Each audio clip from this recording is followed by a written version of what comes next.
कहानी बरगद का भूत। रात काफी बीत चुकी थी।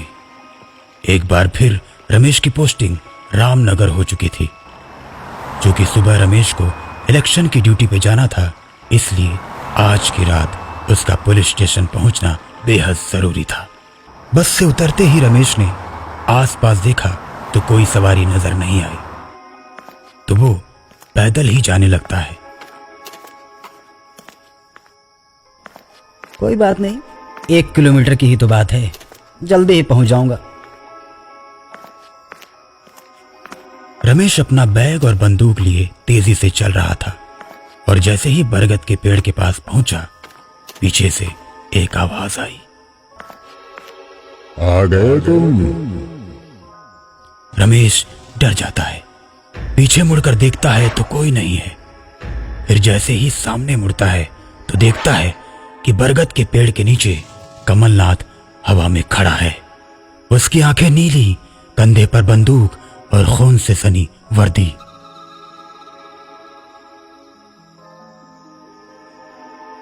आखिरकार तुम आ ही गए रमेश। मैं कब से इस घड़ी का इंतजार कर रहा था। अब मैं तुम्हें तुम्हारे कर्मों की सजा दूंगा। इतना कहकर कमलनाथ रमेश का गर्दन दबोच लेता है। रामनगर थाना पूरे प्रदेश में सबसे ज्यादा अपराधी पकड़ने के मामले में नंबर 1 है। कोई भी चोर चोरी करने से पहले 100 बार सोचता है कि चोरी करूं या नहीं, क्योंकि रामनगर थाने के नए दरोगा कमलनाथ की ईमानदारी और निडरता के आगे किसी की नहीं चलती। कमलनाथ ने एक बार किसी को पकड़ लिया तो उसका जेल से छूटना नामुमकिन है।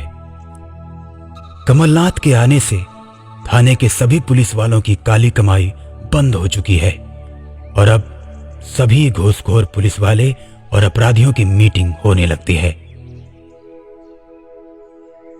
यार, इस कमलनाथ ने जीना हराम कर रखा है। न खुद खाता है और न खाने देता है। भाई, हमारे बारे में भी सोचो। पहले हम कितना मुनाफा कमाते थे और आप लोगों को भी देते थे, लेकिन जब से ये दरोगा कमलनाथ आया है, हमारा तो कोई माल पुल पार ही नहीं कर पाता। ये जब तक रहेगा तब तक हम लोग भिखारी ही रहेंगे। सब लोगों की बात खत्म हो जाने के बाद रमेश बोलता है, अरे आप सभी लोग निश्चिंत रहिए, कमलनाथ का कुछ हल जरूर निकलेगा। और अगले दिन रामनगर थाने में सभी पुलिस वाले मौजूद रहते हैं कि तभी दरोगा कमलनाथ के टेबल पर फोन बजता है। जय हिंद sir, head constable Ramesh sir. Sir, Laxmanpur पुल से बालू के ट्रक पार किए जा रहे हैं, जल्दी आइए सर। कमलनाथ बिना किसी सिपाही को लिए बुलेट पर सवार होकर लक्ष्मणपुर पुल की तरफ बढ़ जाता है। लक्ष्मणपुर पुल से पहले एक बरगद का पेड़ पड़ता है। वहीं पर रमेश अपनी गाड़ी के साथ खड़ा है। कमलनाथ रमेश को देखकर अपनी बुलेट रोक देता है और बोलता है, अरे रमेश, यहाँ क्या कर रहे हो? पुल तो आगे है ना। सर, हमने सोचा कि ट्रक को यहीं पकड़ लेंगे, इसलिए यहाँ रुक गए हम।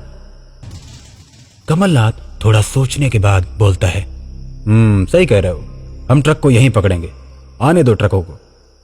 कमलनाथ अभी इतना बोलता ही है कि तभी ट्रकों के मालिक कमलनाथ के गले में पीछे से रस्सी बांध देते हैं। रमेश, बचाओ बचाओ मुझे, रमेश बचाओ।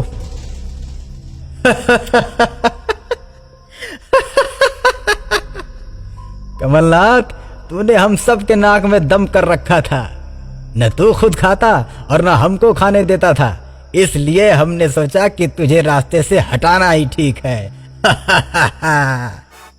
इतना कहकर रमेश और ट्रकों के मालिक कमलनाथ को बरगद के पेड़ से सटे खाई में उसकी मोटरसाइकिल के साथ फेंक देते हैं, जिससे कि ये एक एक्सीडेंट लगे। कमलनाथ के मरने के बाद जो दरोगा रामनगर थाने में आता है, वो रमेश और ट्रक मालिकों के साथ मिलकर खूब पैसा कमाता है। और कुछ दिन के बाद रमेश रामनगर से तबादला करवाकर दूसरे जिले चला जाता है और 2 साल के बाद आज फिर रमेश रामनगर थाने में दरोगा बनकर आ रहा है। बस से उतरने के बाद रात काफी हो जाने के कारण कोई भी सवारी नहीं मिलती, तो रमेश पैदल ही थाने जाने लगता है। पैदल चलते चलते जैसे ही रमेश बरगद के पेड़ के पास पहुंचता है तो पीछे से आवाज आती है, आ गए तुम? रमेश डर जाता है। पीछे मुड़कर देखता है तो कोई नहीं। फिर जैसे ही सामने मुड़ता है तो देखता है कि बरगद के पेड़ के नीचे कमलनाथ हवा में खड़ा है। उसकी आंखें नीली, कंधे पर बंदूक और खून से सनी वर्दी।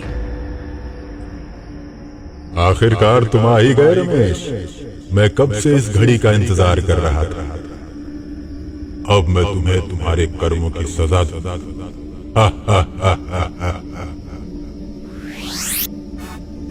इतना कहकर कमलनाथ रमेश का गर्दन दबोच लेता है। रमेश कमलनाथ को देखकर डर जाता है। अरे सर, हमको माफ कर दो, मुझसे बहुत बड़ी गलती हो गई थी सर, मुझे छोड़ दो। तुमको कैसे छोड़ दूं? आज तो अपना बदला पूरा जरूर करूंगा। इतना कहकर कमलनाथ रमेश की गर्दन काटकर अलग कर देता है और उसे मार डालता है। उसके बाद रमेश का मोबाइल निकालकर रमेश की आवाज में ट्रक मालिकों को फोन करता है। अरे दोस्तों, मैं फिर आ गया। पैसे कमाने का समय आ गया है और अब तो मैं थाना इंचार्ज बन के आया हूँ। मिलना है तो जल्दी आओ बरगद के पेड़ के पास, वहीं पर मैं खड़ा हूँ। थोड़ी ही देर में ट्रक मालिक आते हैं और दोनों के आते ही कमलनाथ दोनों को दबोच लेता है और दोनों के गले में रस्सी डालकर उन्हें बरगद के पेड़ से लटका देता है, जिसके बाद धीरे धीरे तड़प तड़प कर दोनों की मौत हो जाती है।